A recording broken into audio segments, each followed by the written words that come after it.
How to fix WhatsApp enable to connect easily and fast. Hello guys, in this short tutorial I'm gonna show you how to fix WhatsApp enable to connect in less than 1 minute. First thing, open the settings on your phone.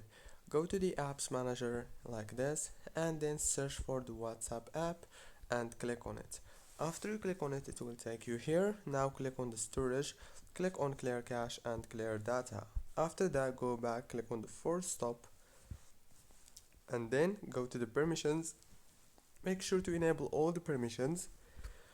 Go back, click on the data usage. Make sure also to enable all the network access options.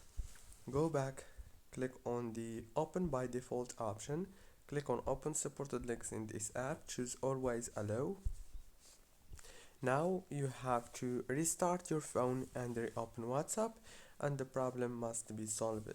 If it's not solved yet, then you have to update your WhatsApp in the Play Store like this. Don't forget to like, subscribe.